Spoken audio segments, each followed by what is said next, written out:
नमस्कार, आप देख रहे हैं स्पेशल रिपोर्ट और आपके साथ में विजेंद्र सोलंकी। दुनिया में क्या पुतिन और ट्रंप की जिगरी दोस्ती सिर्फ दिखावा थी? और क्या अमेरिका और रूस जो हमेशा से जानी दुश्मन रहे हैं आज भी दुश्मन हैं? और एक दूसरे को कैसे खत्म किया जाए, क्या इसका षड्यंत्र रचा जा रहा है? यह सवाल उठा जब ट्रंप ने अपने फाइटर जेट्स रूस से सिर्फ 80 किलोमीटर दूर उड़ाए और बदले में रूस ने भी अपने डेडली फाइटर जेट्स को आसमान में मुस्तैद कर दिया। सवाल यह भी है कि ऐसा क्यों हुआ? क्या कारोबारी ट्रंप को वॉर में यूक्रेन से ज्यादा फायदा महसूस हुआ, या फिर ट्रंप को लगा कि वॉर में कमाई का मौका यूक्रेन और यूरोपियन संघ का साथ देने में है? लेकिन ऐसा क्या हुआ कि जेलेंस्की ट्रंप को तानाशाह और जो ट्रंप जेलेंस्की को कॉमेडियन बता रहा था वो आपस में मिलने वाले हैं? इसके पीछे की वजह क्या? $500 बिलियन की वो डील है जिसके लिए जेलेंस्की मान गए। लेकिन ऐसी डील के लिए तो रूस ने भी अमेरिका को ऑफर दिया, तो फिर ट्रंप जेलेंस्की की तरफ क्यों? क्या वाकई में ट्रंप ने इस जंग में खुद के लिए दोनों हाथों में लड्डू ले लिए? और क्या जेलेंस्की के साथ यूरोपियन संघ भी रूस के खिलाफ मोर्चा खोल रही है? सवाल यह भी कि क्या अब वक्त आ गया है यूक्रेन का नाटो में शामिल होने का? आज हम आपको इस जंग में कारोबार का वो हिस्सा दिखाने वाले हैं जिसकी वजह से जंग रुक भी सकती है और वर्ल्ड वॉर की शुरुआत भी कर सकती है।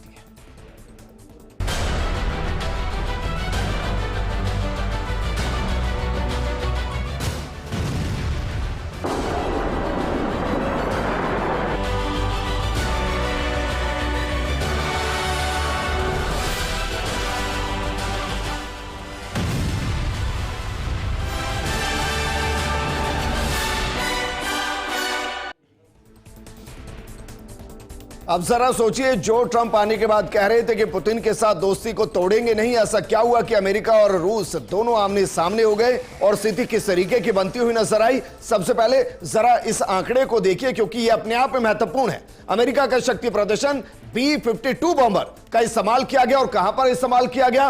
रूस से सिर्फ 80 किलोमीटर की दूरी पर पूर्वी एस्टोनिया में उड़ाए गए फाइटर जेट्स और परमाणु हथियार ले जाने में ये फाइटर जेट्स सक्षम हैं। तो क्या रूस को चुनौती दी गई है? जरा देखिए रूस ने क्या किया है। रूस ने Tu-95MS जेट्स को मैदान में उतार दिया और यह भी परमाणु हमला करने में सक्षम है। लंबी दूरी तक मारक क्षमता इनकी है। कई यूक्रेनी इलाकों में इनसे हमला किया गया है। ऐसा क्या हुआ कि अचानक से रूस और अमेरिका आमने सामने आ गए? क्या वाकई में ट्रंप जो सोच रहे थे कि रूस के साथ रहने से फायदा होगा, क्या उससे ज्यादा उनको फायदा यूक्रेन के साथ रहने में नजर आ रहा है? जरा इस स्थिति को समझने की कोशिश कीजिए क्योंकि अमेरिका ने जो B-52 बॉम्बर उड़ाए हैं, रूस यूक्रेन युद्ध के 3 साल होने पर अमेरिका ने शक्ति प्रदर्शन दिखाया। सोचिए, जंग चल रही है रूस और यूक्रेन के बीच में और शक्ति प्रदर्शन अमेरिका कर रहा है। अमेरिका ने रूसी सीमा से 80 किलोमीटर की दूरी पर B-52 बॉम्बर को उड़ाया और अमेरिकी B-52 बॉम्बर परमाणु हथियार ले जाने में सक्षम है। रूस को अपनी पावर दिखाने के लिए पूर्वी एस्टोनिया में ये बॉम्बर उड़ाए गए, जबकि अमेरिकी B-52 के जवाब में रूस ने Tu-95MS जेट्स उड़ाए। रूस के इस एक्शन से पूरे यूरोप में दहशत फैल गई। Tu-95MS जेट्स परमाणु हमला करने की ताकत रखते हैं और ये जेट्स देखकर कीव में दहशत फैल गई। लोगों को भागकर अंडरग्राउंड शेल्टर में शरण लेनी पड़ी। रूस का स्ट्रेटेजिक बॉम्बर लंबी दूरी तक हमला कर सकता है और परमाणु हथियार ले जाने में यह सक्षम है। पुतिन के पास ऐसे 1-2 नहीं बल्कि 55 विमान हैं। आप सोचिए जरा, लेकिन यह सब क्यों किया गया? जरा इसको समझने के लिए आपको एक इतिहास पढ़ना पड़ेगा कि क्या जो अभी तक दोस्ती नजर आ रही थी वो धीरे धीरे उस दुश्मनी की तरफ बढ़ रही है जिस दुश्मनी में इससे पहले कई देश जल चुके हैं और कई अपना अस्तित्व खो चुके हैं। तो क्या यूक्रेन भी उसी लिस्ट का हिस्सा बन रहा है? और क्या इन दोनों के बीच की जंग में यूक्रेन अपने अस्तित्व को खो देगा? जरा एक मोटा मोटा आंकड़ा आपको दिखा रहे हैं, देखिए जरा। इन दोनों की जंग के बीच में अभी तक कितने देश शिकार हो चुके हैं और कितनों के टुकड़े हो चुके हैं? पहला देश कोरिया, उत्तर कोरिया, दक्षिण कोरिया, ये जो 2 हिस्से बने ये रूस और अमेरिका की जंग की वजह से। दूसरा यूगोस्लोवाकिया, तीसरा सर्बिया, चौथा क्रोएशिया। ये तीनों देश तो अपना इन दोनों की जंग के बीच में अस्तित्व ही खो चुके हैं। इसके अलावा क्यूबा, अफगानिस्तान के जरिए एशिया के अंदर दोनों अपनी पावर को चेक कर रहे थे, टेस्ट कर रहे थे। इसके अलावा वियतनाम और सीरिया, ये वो देश जो रूस और अमेरिका की जंग के बीच में फंसे और फंसते हुए या तो ये देश बर्बाद हो गए या अपने अस्तित्व को खो गए। अब सवाल यह कि क्या इन दोनों के बीच की जंग में यूक्रेन भी यूगोस्लोवाकिया, सर्बिया, क्रोएशिया की तरह रहेगा या फिर कोरिया, क्यूबा, अफगानिस्तान, वियतनाम या सीरिया की राह पर चलता हुआ खुद लड़खड़ाता नजर आएगा। एक इतिहास आपको बता रहे हैं, इस इतिहास को जरा समझिए, क्योंकि रूस और अमेरिका कभी जिगरी दोस्त नहीं, हमेशा से जानी दुश्मन रहे और इनकी दुश्मनी का परिणाम पूरी दुनिया ने देखा, कई देशों की बर्बादी के साथ देखा। इस इतिहास को हर उसको पढ़ना चाहिए जो पुतिन और ट्रंप की दोस्ती के बाद ये सोच रहे हैं कि अमेरिका और रूस एक साथ हो सकते हैं। शुरुआत करते हैं 1945 से। 1945 में दूसरे विश्व युद्ध की समाप्ति के साथ ही रूस और अमेरिका के बीच तनाव बढ़ने लगा और वर्चस्व की लड़ाई का पहला नतीजा दुनिया ने कोरिया के विभाजन के साथ देखा। कई सालों तक चले युद्ध के बाद, जिसमें एक तरफ अमेरिका की सेनाएं भी शामिल थी, दूसरी तरफ से रूस और चाइना ने दखल दिया था। 1953 में देश दो हिस्सों में विभाजित हो गया। इसके बाद याद कीजिए कोल्ड वॉर के दौर को। उस दौरान कम्युनिस्ट रूस और पूंजीवादी अमेरिका के बीच असल जंग इस बात की थी कि दुनिया के कितने देश किसके गुट में शामिल हो जाए। इस जंग ने पूर्वी यूरोप को अखाड़ा बना दिया। आज भी दोनों के चक्कर में यूरोप अखाड़ा बन रहा है। रूस और अमेरिका के बीच शीत युद्ध का इसके बाद बड़ा असर नजर आया। यूगोस्लोवाकिया, सर्बिया, क्रोएशिया जैसे कई देश एक एक करके वर्ल्ड मैप से मिटते चले गए और इन सब का कारण था अमेरिका और रूस का तनाव और वर्चस्व की जंग। अमेरिका के सबसे करीब बसे कम्युनिस्ट देश क्यूबा का संकट दुनिया भला कैसे भूल सकती है। 1960 के दशक की शुरुआत में जब रूस ने क्यूबा में मिसाइल तैनात कर दी थी, तो अमेरिका ने इसे अपनी सुरक्षा के लिए खतरा बताते हुए बदले की कार्रवाई शुरू कर दी। तनाव बढ़ने के बाद रूस ने मिसाइलें भले ही हटा ली, लेकिन आज भी क्यूबा अमेरिका और रूस के बीच वर्चस्व कायम करने की जंग का एक अखाड़ा बना हुआ है। ऐसे ही यूक्रेन बन रहा है। एशिया का भी एक देश ऐसा रहा जो रूस और यूक्रेन के बीच की जंग का अखाड़ा बना, वो था अफगानिस्तान। अमेरिका और रूस के बीच दशकों से जारी कोल्ड वॉर का सबसे बड़ा शिकार अफगानिस्तान हो गया। 1970 के दशक में यहां रूसी समर्थन में सरकारें चला करती थी, तो इसे उखाड़ने के लिए, एशिया में अड्डा जमाने के लिए अमेरिका ने पाकिस्तान को जरिया बनाया और जहां आज उनकी सरकार है, उस शब्द को समझिए, अफगानिस्तान में तालिबान की एंट्री और तालिबान को पोषित अमेरिका ने किया और इसके जरिए 1990 के दशक में अमेरिका रूस से समर्थक सत्ता को अफगानिस्तान से उखाड़ने में कामयाब रही। एशिया में अमेरिकी वर्चस्व कायम करने के लिए 1960 के दशक की शुरुआत में पश्चिम देश लगातार सैनिकों की तैनाती बढ़ाते गए और एक ऐसा भी समय आया जब अफगानिस्तान में तालिबान खुद अमेरिका के लिए संकट बन गया और अंत में अमेरिका को भी अपना बोरिया बिस्तर वहां से बांधकर निकलना पड़ा। वियतनाम को जरा देखिए। वियतनाम में ही 1,80,000 से ज्यादा अमेरिकी सैनिक एक दौर में तैनात हुआ करते थे। रूस से चीन के प्रभाव वाले उत्तरी वियतनाम में अमेरिका के खिलाफ बगावत शुरू हुई और देखते ही देखते इसने वियतनाम युद्ध का रूप ले लिया। अगले कई सालों तक वियतनाम और अमेरिकी हमलों और बमबारी का सामना करना पड़ा और कई सालों तक वियतनाम दोनों गुटों की जंग का अखाड़ा बना रहा। और यह सिर्फ उदाहरण है। इसके अलावा आप सीरिया चले जाइए, वहां भी आपको रूस और अमेरिका की कुछ ऐसी ही जंग नजर आएगी। ईरान चले जाइए, वहां भी आपको रूस और अमेरिका के बीच की ऐसी ही जंग नजर आएगी।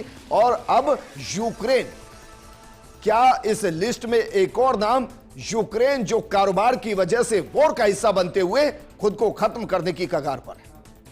यह हम इसलिए कह रहे हैं क्योंकि जेलेंस्की ट्रंप से मिलने वाले, उसमें डील क्या होगी और उस डील के इफेक्ट और साइड इफेक्ट क्या होंगे, ये आपको बताएं, उससे पहले जरा समझिए, रूस ने यूक्रेन में हमले शुरू किए। कब हमले शुरू किए? जब अमेरिका ने अपने फाइटर जेट को रूस से 80 किलोमीटर की तरफ उड़ाना शुरू किया तो रूस ने पलटवार किया और पलटवार का खामियाजा यूक्रेन को भुगतना पड़ा। अमेरिका B-52 के जवाब में रूस ने Tu-95MS जेट्स भेजे और रूसी जेट्स ने यूक्रेन के कीव में दहशत फैला दी। मानो कह रहे हो कि अगर अमेरिका इधर एंट्री लेगा तो यूक्रेन को नक्शे से गायब कर दिया जाए। लोगों को भागकर अंडरग्राउंड शेल्टर में जाकर शरण लेनी पड़ी। रूस का स्ट्रेटेजिक बॉम्बर लंबी दूरी तक हमला कर सकता है। इसमें परमाणु हथियार हैं, 55 विमान हैं। और यूक्रेन के कौन कौन से हिस्से? कीव, झाइटामिर, सुमी और चरकासी, ये यूक्रेन के वो इलाके जहां भयंकर विस्फोट सुनाई दी। रूस ने ड्रोन का इस्तेमाल भी हमले में किया और रूस ने 48 घंटों में 450 से ज्यादा बम गिरा दिए। मानो सीधी चुनौती अमेरिका को दी कि अगर आप दुश्मनी की तरफ आएंगे तो यूक्रेन को इसका खामियाजा भुगतना पड़ेगा, क्योंकि फिलहाल यूक्रेन नाटो का हिस्सा नहीं है। अमेरिका इस जंग में सीधा नहीं आ सकता है और अगर सीधा आएगा तो फिर यूक्रेन को इसका खामियाजा भुगतना पड़ेगा। लेकिन सिर्फ अमेरिका नहीं, यूरोपियन संघ भी इस वक्त रूस के खिलाफ है। तो क्या रूस चक्रव्यूह में फंस चुका है या पुतिन को बहुत पहले से अंदाजा था कि अमेरिका कभी दोस्त नहीं हो सकता, वो धोखा देगा? और क्या इसीलिए, सिर्फ इसीलिए क्या पुतिन ने बीते साल चाइना का दौरा किया, कोरिया का दौरा किया? क्या वो समर्थन जुटाने के लिए कि अगर अमेरिका यूक्रेन के साथ सीधे तौर पर खड़ा होगा तो क्या चाइना और कोरिया अमेरिका से बदला लेने के लिए रूस के साथ आकर खड़ा हो जाए? बहरहाल ट्रंप के आगे जेलेंस्की सरेंडर कर रहे हैं, लेकिन इस सरेंडर के अंदर की भी अपनी एक कहानी है। फिलहाल देखिए कि ट्रंप की धमकी के आगे यूक्रेनी राष्ट्रपति जेलेंस्की सरेंडर हो गए, ऐसा कहा जा रहा है। खनिज सौदे पर यूक्रेन तैयार हो गया है। डील पर मोहर लगाने जेलेंस्की यूएस जा रहे हैं। अमेरिकी राष्ट्रपति डोनाल्ड ट्रंप ने खुद यह ऐलान किया है कि यूक्रेनी राष्ट्रपति वॉशिंगटन आकर अहम मिनरल डील पर साइन करेंगे। ये ट्रंप बोल चुके हैं और यह सौदा यूक्रेन के लिए रूस से युद्ध में अमेरिकी समर्थन के लिए बेहद अहम है। हालांकि कई शर्तों को लेकर टकराव हुआ है, माना जा रहा है कि समझौता भी हुआ है। यूक्रेनी राष्ट्रपति जेलेंस्की इस सप्ताह के आखिर में अमेरिका पहुंच रहे हैं और जेलेंस्की की यात्रा कई मायनों में अहम है। यूक्रेन को भी उम्मीद है कि इस डील के बाद उसे अमेरिका की सुरक्षा की गारंटी मिल जाएगी। लेकिन ट्रंप ने जेलेंस्की का ट्रैवल प्लान ऐलान करते वक्त इसका कोई जिक्र नहीं किया। ट्रंप ने कहा कि अगर यूक्रेन में संघर्ष को समाप्त करने के लिए समझौता हो जाता है तो वहां पीस कीपिंग फोर्स की भी जरूरत होगी। डोनाल्ड ट्रंप युद्ध को जल्द से जल्द रोकना चाहते हैं और इसलिए दबाव भी बना रहे हैं। और ये जो पीस कीपिंग फोर्स है ना, ये देश को बर्बाद करती है। अमेरिका की जहां जहां ये पीस कीपिंग फोर्स पहुंची है ना, वो देश खत्म कर दिया गया, क्योंकि अमेरिकी फोर्स अगर किसी देश में जाकर वहां रूल करती है तो इसका मतलब होता है कि वो देश अमेरिकी सेना के अंडर कंट्रोल में काम कर रहा है।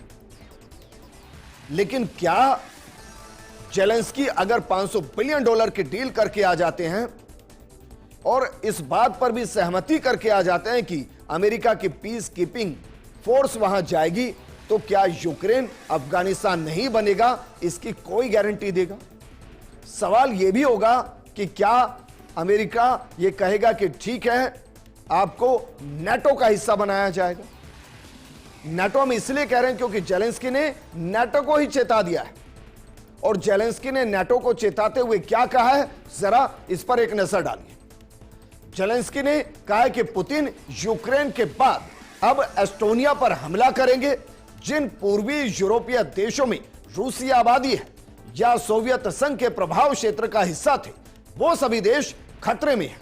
मसलन पोलैंड, स्लोवाकिया, लातविया, एस्टोनिया और मोल्दोवा पुतिन के निशाने पर है। यह जेलेंस्की ने कहा है और इसके जरिए इन देशों को हाई अलर्ट पे लिया गया है।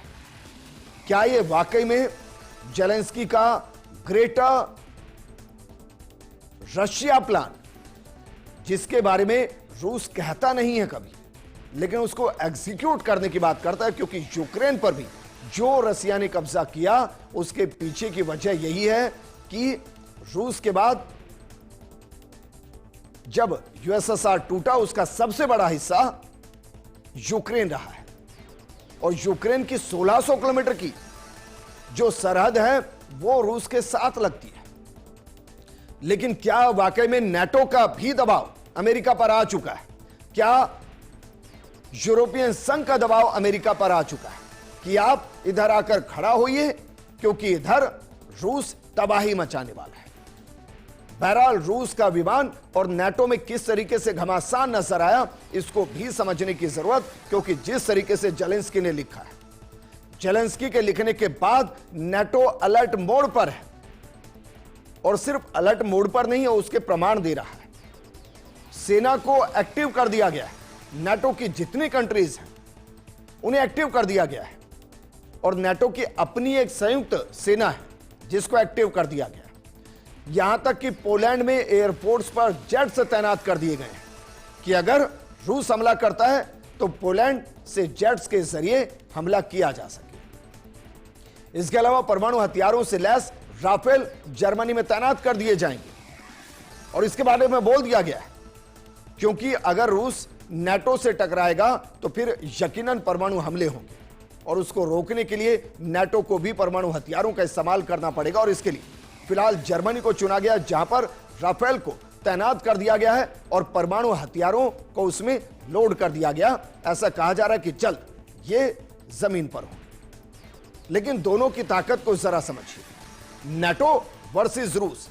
एक बार के लिए सोचिए अगर टकराते हैं तो फिर क्या होगा, जरा इस स्थिति को भी समझने की कोशिश कीजिए। और देखिए, नाटो और रूस के बीच में सक्रिय सैनिक की अगर बात की जाए तो नाटो के पास 1.9 मिलियन है। इसमें हम अमेरिका को इंक्लूड नहीं कर रहे हैं, अमेरिका नाटो का हिस्सा है, लेकिन अगर इसमें अमेरिका को इंक्लूड करेंगे तो फिर यह स्थिति बहुत बड़ी होगी।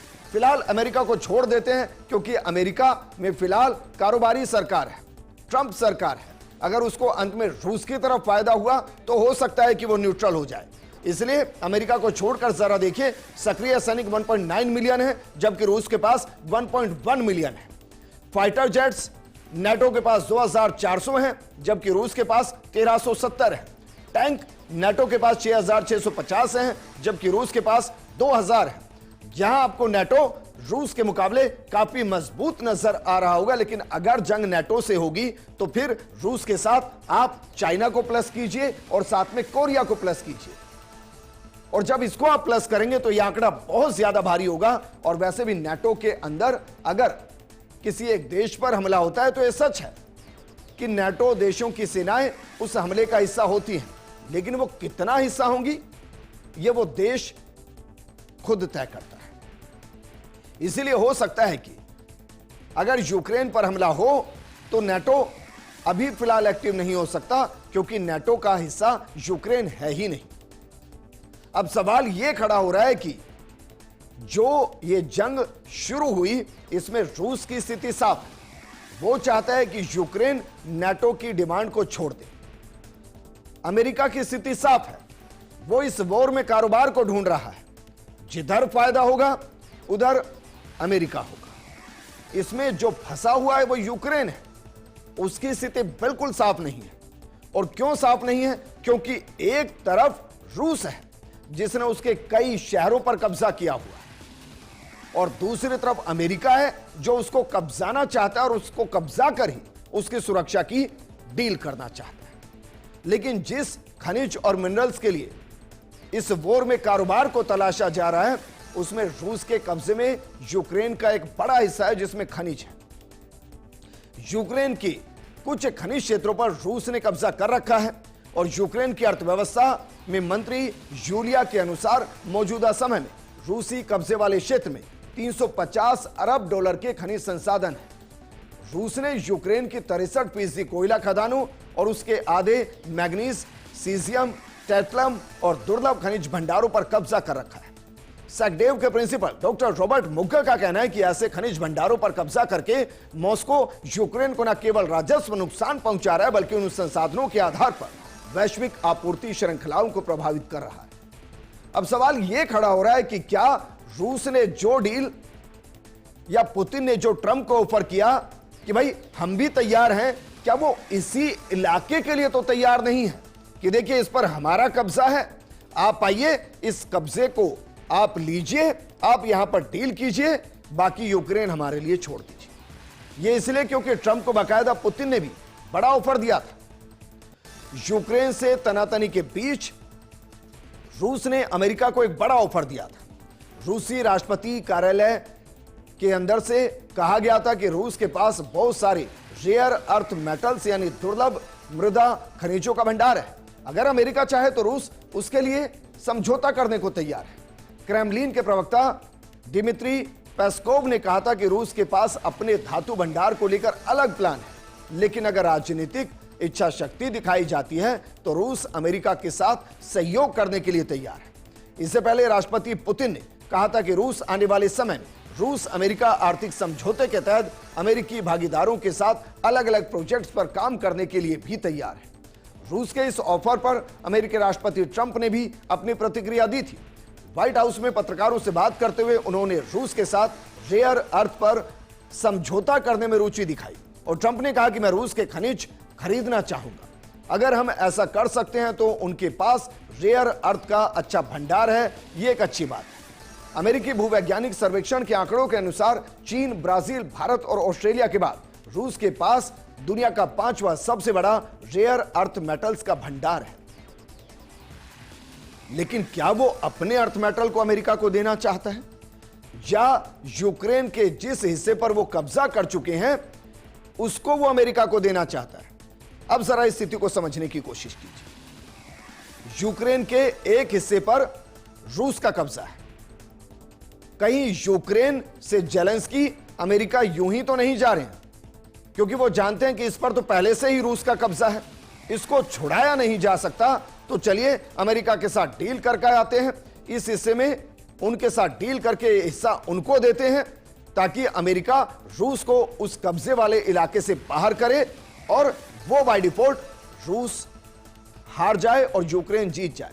तो क्या इस पूरी जंग में जेलेंस्की बहुत स्मार्टली अमेरिका को इन्वॉल्व और एंटर कराना चाह रहे? क्योंकि अगर अमेरिका उस कब्जे पर डील करता है जो फिलहाल रूस के कब्जे में है, तो फिर अमेरिकी फोर्स, जिसे पीस मेकिंग फोर्स कहा जा रहा है, क्या वो रूस के सैनिकों को उस हिस्से से बाहर करेगी और जीता हुआ हिस्सा रूस हार जाए?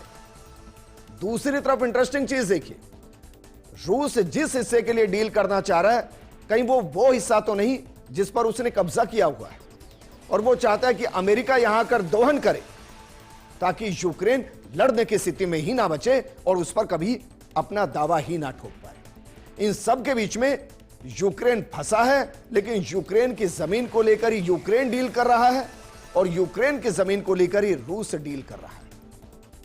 अब जरा यह देखिए इन सब के बीच में नाटो कहां है, क्योंकि रूस की सीमा से कई देश हैं जो नाटो से जुड़े और वो लगे हुए हैं, और ये एक लंबी सीमा है क्योंकि नाटो देशों और रूस के बीच 3700 किलोमीटर की सीमा लगती है।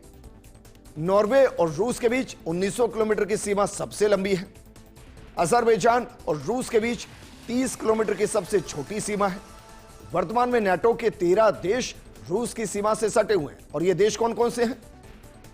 ये Norway, Finland, Estonia, Latvia, Lithuania, Poland, Belarus, Romania, Bulgaria, Turkey, Georgia, Armenia और अजरबैजान। ये वो 13 कंट्रीज हैं जो नाटो का हिस्सा है और रूस की सीमा से लगती है।